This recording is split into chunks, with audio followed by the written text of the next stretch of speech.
Hello friends, कैसे हैं आप लोग? उम्मीद है अच्छे होंगे। एक बहुत ही महत्वपूर्ण जानकारी साझा करना चाहते हैं आपको आज इस वीडियो के माध्यम से।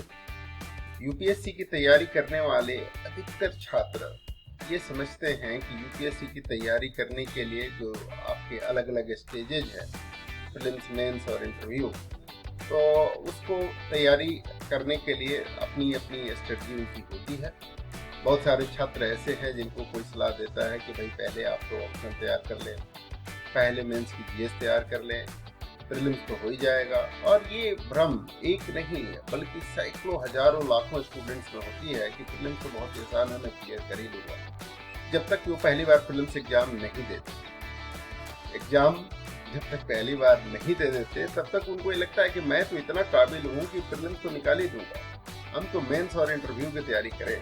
बहुत सारे शिक्षक भी इस बात पर जोर देते हैं कि आपको मुख्य परीक्षा की तैयारी कर लेनी चाहिए, पहले ऑप्शनल की तैयारी कर लेनी चाहिए, फिर प्रीलिम्स जब 3-4 महीने रह जाएंगे तो प्रीलिम्स की भी तैयारी करनी चाहिए। मेरा कुछ अलग राय है। अलग राय इस सेंस में है कि मैं आंकड़ों का विश्लेषण करने के बाद इस राय को रखना चाहता हूँ। लगभग ये मान लिया जाए कि 9.5-10 लाख बच्चे एग्जाम देते हैं। अगर 9 फॉर्म भरते हैं, हर एक साल 9 लाख के आसपास फॉर्म भरते हैं। 9 लाख से 10 लाख के बीच में कोई भी संख्या हो सकती है। इसमें से लगभग 4.5 लाख बच्चे एग्जाम देते हैं, बाकी एग्जाम में अपीयर नहीं होते। हालांकि ये बात चल रही है कि जो बच्चे एग्जाम नहीं देते हैं उनके अवसर को काउंट किया जाए। यूपीएससी इस पर विचार कर रही है, लेकिन अभी इस पर कोई यथोचित निष्कर्ष नहीं निकला है। हालांकि एग्जाम के पहले नाम वापस लेने का अब मौका दिया जाने लगा है, जिससे ये पता चल जाएगा फाइनली यूपीएससी को कि बच्चे जो हैं एग्जाम देने में इतने ही इंटरेस्टेड है, इतने नहीं। फिर भी ये अवसर अभी काउंट नहीं हो रहा है कि अगर आपने फॉर्म भर दिया तो आपका अवसर काउंट हो जाए, ऐसी बात नहीं है। लेकिन आने वाले दिनों में ऐसी उम्मीद की जा सकती है। ये उसकी पहली स्टेप थी। दूसरी स्टेप ये होगी कि अगर आपने नाम वापस नहीं लिए, आपको मौका दिया गया, उसके बाद भी आपने नाम वापस नहीं लिए हैं, इसका मतलब है कि ये अवसर आपको काउंट हो जाएगा। तो अवसर की बात बाद में आती है। पहले ये कि एग्जाम प्रारंभिक परीक्षा का जो देते हैं बच्चे, उस संख्या के आधार पर तो ये कह सकते हैं कि 9 लाख बच्चों का 1% 9,000 होता है, और 2% अगर मान लें तो 18,000 होता है। यानी फॉर्म भरने वालों के 2% भी अगर मान लें, मिनिमम 9 लाख में मान लें कि 9 लाख लोग फॉर्म भरते हैं, तो उसमें से 18,000 2% होता है। जबकि प्रीलिम्स का रिजल्ट 12,000, 13,000, 14,000 इसी के आसपास निकलता है। तो इसका मतलब है कि 2% से कम रिजल्ट प्रीलिम्स में होता है। और 2% से कम रिजल्ट होने का मतलब ये हुआ कि 2% से कम ही बच्चे प्रारंभिक परीक्षा उत्तीर्ण हो पाते हैं, उन्हीं को सिलेक्शन किया जाता है। इसका मतलब ये हुआ कि 98% से ज़्यादा जो फॉर्म भरने वाले विद्यार्थी हैं वो प्रीलिम्स क्लियर नहीं कर पाते। एग्जाम देने वालों में ये संख्या 3.5% हो सकती है कि एग्जाम देने वालों की संख्या का 3.5-4% लगभग जो है वो प्रीलिम्स पास करते हैं। तो इसका मतलब ये हुआ कि तब भी मान लिया जाए कि जो फॉर्म भरते हैं उनको छोड़ भी दिया जाए, एग्जाम देने वालों का अभी 96% के आसपास, 96% से भी अधिक छात्र प्रारंभिक परीक्षा उत्तीर्ण नहीं कर पाते। ऐसे छात्र अगर मुख्य परीक्षा की तैयारी कर भी लिए, वैकल्पिक विषयों को तैयार कर भी लिए, तो उनके किस काम का है? ये सारा रिसोर्सेज और सारी एनर्जी और इन्वेस्टमेंट और टाइम सब कुछ बेकार हो जाता है अगर प्रारंभिक परीक्षा ही नहीं उत्तीर्ण हो पाते। कहने का मतलब ये है कि पहली सीढ़ी, और ऐसे हम तमाम पिछले 20-25 सालों में हमने देखे हैं, अपने जो शिक्षण का करियर रहा है मेरा, उसमें देखे हैं कि ऐसे हजारों हजार की संख्या में, लाखों की संख्या में बच्चे ऐसे होते हैं जो 3-4 बार अटेम्प्ट देते हैं और उनका कभी प्रीलिम्स ही नहीं निकलता। तो ये मुख्य परीक्षा का और इंटरव्यू का, वैकल्पिक विषय का, इन सब की पढ़ाई करके भी उनको कुछ हासिल नहीं होता, फ्रस्ट्रेशन के अलावा। जब प्रारंभिक परीक्षा में ही श्योर नहीं है, जब आप निश्चिंत नहीं है, ये पूरी तरह से आत्मविश्वास से भरे नहीं है कि प्रारंभिक परीक्षा हम उत्तीर्ण कर पाएंगे, तो ऐसी स्थिति में मुख्य परीक्षा की तैयारी करना बेमानी है। आपको मेरी ओर से यह सलाह है कि आप जब तक ये 70-80% श्योर ना हो जाए, अपने आप में ये विश्लेषण करके इस नतीजे पर न पहुंच जाएं कि आप प्रारंभिक परीक्षा उत्तीर्ण कर सकते हैं, तब तक मुख्य परीक्षा के लिए पढ़ना और ऑप्शनल के लिए पढ़ना ठीक नहीं रहेगा। पढ़ने के लिए पढ़ा जा सकता है। जो बच्चे आत्मविश्वास से लबरेज हैं, जिनकी एजुकेशनल बैकग्राउंड बहुत अच्छी है और जिनको एक साल में ही सब कुछ तैयार करना है, उनके लिए तो ये सलाह नहीं है। उनके लिए तो है क्या ही सब कुछ एक साथ तैयार करें और दे दें। लेकिन जो ग्रामीण परिवेश से जो बहुत बड़ी संख्या में छात्र आते हैं, बिहार से, यूपी से, एमपी से, राजस्थान से, हिमाचल से, हरियाणा से, इन छात्रों को हम ये सलाह देते हैं कि इनकी चूंकि शैक्षणिक पृष्ठभूमि बहुत अच्छी नहीं रहती है, उम्दा कहीं की नहीं रहती है, तो इनको प्रारंभिक परीक्षा के लिए भी स्ट्रगल करना पड़ता है। और प्रारंभिक परीक्षा कहने के लिए तो प्रारंभिक परीक्षा है, लेकिन इसका विषय विस्तार बहुत ही बड़ा है। और इस प्रकार से क्योंकि विषय विस्तार बहुत बड़ा होने की वजह से इसको तैयार करना उनके लिए चैलेंजिंग रहता है। इसमें एक और बड़ा कारण देखा गया है कि जो 96% बच्चे जो प्रारंभिक परीक्षा उत्तीर्ण नहीं होते, इनमें एक बहुत बड़ा भाग उन विद्यार्थियों का होता है जो सीसैट भी उत्तीर्ण नहीं हो पाते। जैसा कि आपको ज्ञात होगा कि सीसैट प्रीलिम्स के अंदर एक प्रीलिम्स की तरह है, यानी क्वालिफाइंग है। अगर सीसैट में किसी ने क्वालिफाई नहीं किया तो उसके सामान्य अध्ययन के पेपर भी चेक नहीं होते। तो इसका मतलब ये है कि सीसैट एक प्रीलिम्स के अंदर प्रीलिम्स हो गया कि पहले सीसैट क्वालिफाई करो, उसके बाद आप जनरल स्टडीज में फाइट करो कॉम्पिटिटिव ऑर्डर में आने के लिए और मेरिट लिस्ट में आने के लिए। तो सीसैट ही क्वालिफाई नहीं करते हैं बड़े सारे बच्चे, तो उनका प्रारंभिक परीक्षा में उत्तीर्ण होना तो संभव है ही नहीं। अपने विगत वर्षों के शिक्षण अनुभव में और छात्रों से बातचीत से मैंने ये पाया है कि सीसैट जब से क्वालिफाई हुआ है, यानी 2014 से, तब से बहुत बड़ी संख्या में बच्चे सीसैट की तैयारी करना अपनी बेइज्जती समझते हैं। उनको ये लगता है कि मैं सीसैट की तैयारी करूंगा तो लोग क्या कहेंगे कि ये 33% भी नहीं ला सकते, सीसैट तो बहुत आसान है, मैं कर ही लूंगा।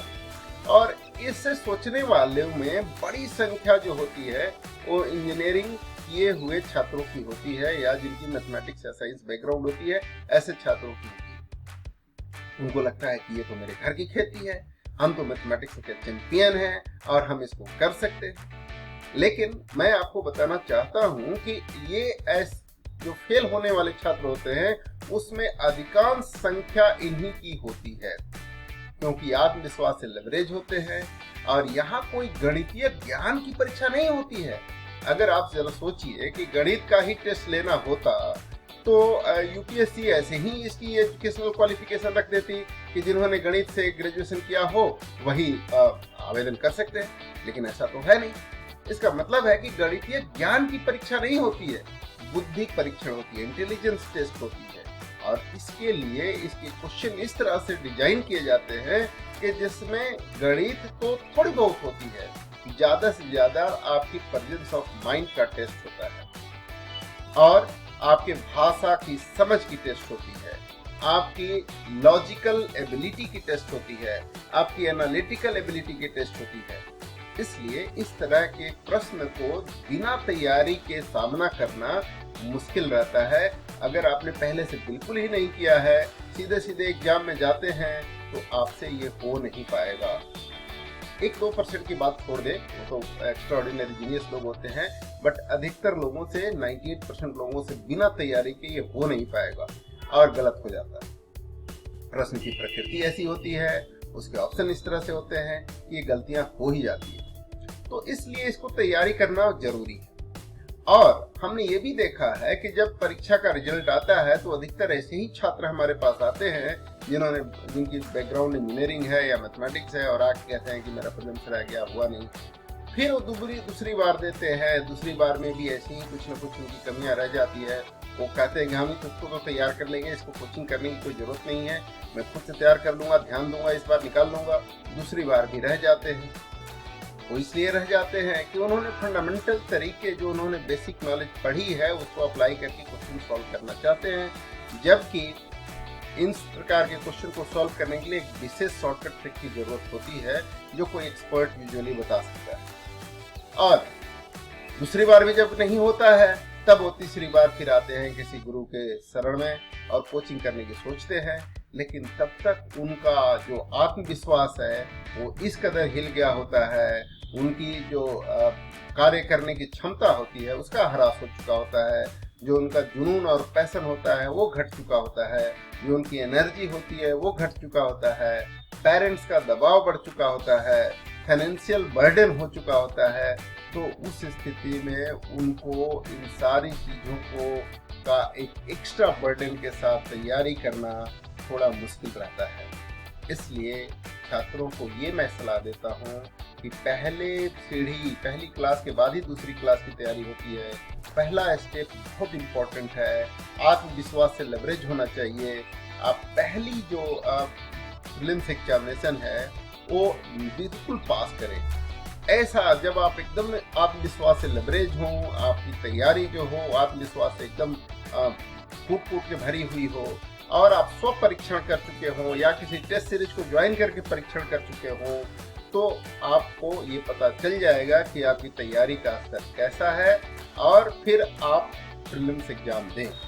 पहली बार प्रीलिम्स एग्जाम देने से अगर मान लीजिए कि मुख्य परीक्षा में नहीं भी हो पाता है किसी कारण से, तब भी आपको कम से कम अपनी कमियों का पता चल जाएगा। और दूसरी बार जब आपको लगेगा कि हम मुख्य परीक्षा में हमारे 50 नंबर कम रह गए या 100 नंबर कम रह गए, तो हम 100 नंबर कहाँ से किस एरिया में हमें कम नंबर आए वहाँ से हम इसको उसकी सुधार कर सकते हैं और वहाँ पे अपनी उस एरिया को मजबूत करके और ये नंबर हम मेकअप कर सकते हैं। तो दूसरी बार कम से कम उनको प्रीलिम्स के लिए टेंशन इतना नहीं रहेगा और मुख्य परीक्षा पर फोकस करके और निकाल लेंगे। ठीक है कि नहीं?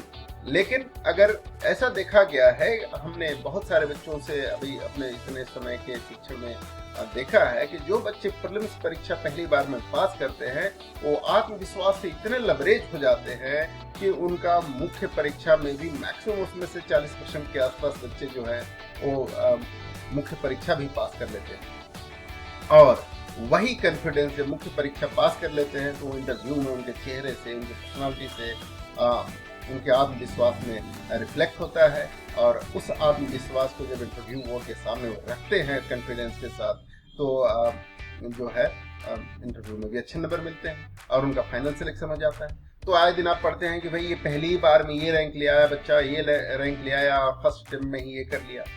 तो ये तभी होता है जब उन्होंने पहली बार तभी देते हैं जब वो प्रीलिम्स परीक्षा के प्रति श्योर हो, लगभग 70-80% और मुख्य परीक्षा की 40% तैयारी हो, 40-50%, तब उनको परीक्षा में वो बैठते हैं। और बाकी के जो 40-50% हैं वो प्रीलिम्स और मेंस के बीच के गैप में वो तैयार कर लेते हैं, रिवीजन कर लेते हैं और प्रीलिम्स पास करते ही उनका जो आत्मविश्वास है वो बढ़ जाता है और 2-3 घंटे का काम वो घंटे भर में भी कर सकते हैं। तो आपको एक सलाह दे रहा हूँ कि आप पहले प्रीलिम्स के लिए गंभीर हों, साथ के साथ मेंस की भी पढ़ाई करें। लेकिन अगर आपकी पढ़ाई करने की एबिलिटी 8 घंटे की है तो 4 घंटा प्रीलिम्स पे अवश्य लगाएं, 4 घंटा मेंस पे लगाएं, या हो सकता है तो शुरुआत के दिनों में 6 घंटा प्रीलिम्स के लिए पढ़ें, 2 ही घंटा मेंस के लिए पढ़ें। ऑप्शनल को आप वीकेंड में 4-6 घंटा अलग से निकाल के पढ़ें, इस तरीके से कर सकते हैं। एक बार जब प्रीलिम्स तैयार हो जाए तो प्रीलिम्स के जो स्टडी आवर है वो धीरे धीरे घटाते जाएं, मेंस की बढ़ाते जाएं और जब मेंस तैयार हो जाए तो थोड़ा सा 50-60% तो मेंस की तैयारी का भी समय घटाते जाएं और ऑप्शनल की तैयारी का समय बढ़ाते जाएं। ये मेरी सलाह है। ये स्ट्रेटजी सबके लिए एक समान रूप से कारगर होगी ऐसा मैं नहीं कह सकता, लेकिन मैं अपने अनुभव के आधार पे कहता हूँ कि अगर ये स्ट्रेटजी अधिकतर लोगों पे काम करती है और जिन लोगों ने ये सलाह मानी है वो आज किसी न किसी जिले का कलेक्टर बन के बैठे हैं, IAS, IPS, IFS बन के बैठे हैं और ऐसे सैकड़ों की संख्या में मेरे छात्र हैं। तो उम्मीद है कि आपको यह वीडियो बहुत लाभ देगा, आप इससे कुछ न कुछ सीखेंगे, अपनी रणनीति को नए सिरे से परिभाषित करेंगे, बनाएंगे अपनी स्ट्रेटजी को। और साथ में मैं ये भी आपको कह देता हूँ कि CSAT की हमने एक नई बैचेज लगातार हर एक महीने की 1 तारीख को इंग्लिश मीडियम का और 15 तारीख को हिंदी मीडियम का कैरियर स्ट्रेटजीज के जरिए ऑनलाइन और ऑफलाइन दोनों शुरू करते हैं। हर एक बैच में काफ़ी अच्छे बच्चे इनरोल हो रहे हैं और वो इसका फ़ायदा उठा रहे हैं। आप भी अगर चाहते हैं कि अपनी प्रारंभिक परीक्षा को श्योर करें तो पहले सीसेट को श्योर करें, सीसेट के बाद जीएस को श्योर करें और फिर आगे की पढ़ाई करें। उम्मीद है कि यह वीडियो आपको अच्छा लगा होगा। अगर आप हमारा सीसेट का बैच, जरूरी नहीं है कि मेरा ही ज्वाइन करें, आप किसी का भी ज्वाइन कर सकते हैं, कहीं से भी तैयारी कर सकते हैं, खुद भी तैयारी कर सकते हैं अगर आपको लगता है तो। लेकिन अगर आप हमारा ज्वाइन करना चाहते हैं तो आप www.arvindsingacademy.com पे रजिस्टर करें और या हमारे मोबाइल नंबर पे कॉल करें 9990606400। इस नंबर पे आप कॉल करें, बुला लें और आप ज्वाइन करें। मेरा पर्पस सिर्फ इतना ही है कि अंधेरे में भटकने के बजाय बच्चे सही मार्गदर्शन के जरिए सही दिशा में मेहनत करें, वरना युवाओं में बहुत ज़्यादा फ्रस्ट्रेशन हो रही है। इतना पढ़ाई करने के बाद भी सिलेक्शन कहीं नहीं हो रहा है। जब आपने गलत रास्ते पे बहुत तेजी से आप दौड़ोगे, जैसे कि किसी गलत रास्ते पे आप बहुत तेजी से दौड़ोगे तो आप गलत जगह पे बहुत जल्दी पहुंच जाओगे। मेहनत तो बेकार होगी, पहुंच तो आप गए लेकिन गलत जगह पे पहुंचे। तो वही बात है कि अगर आपकी स्ट्रेटजी अच्छी नहीं होगी तो आप चाहे जितना मेहनत कर लें, आप गलत रास्ते पर ही, गलत जगह पर ही पहुंचेंगे, सही जगह पर नहीं पहुंच सकते। सही जगह पर पहुंचने के लिए सही डायरेक्शन का होना जरूरी है और सही डायरेक्शन के साथ सही मेंटर का भी होना जरूरी है। इस बात को भूलिए नहीं। उम्मीद है कि यह सार्थक बातचीत आपके लिए कारगर सिद्ध होगा और इसी उम्मीद के साथ आज का वक्तव्य खत्म करता हूँ। नमस्कार, जय हिंद।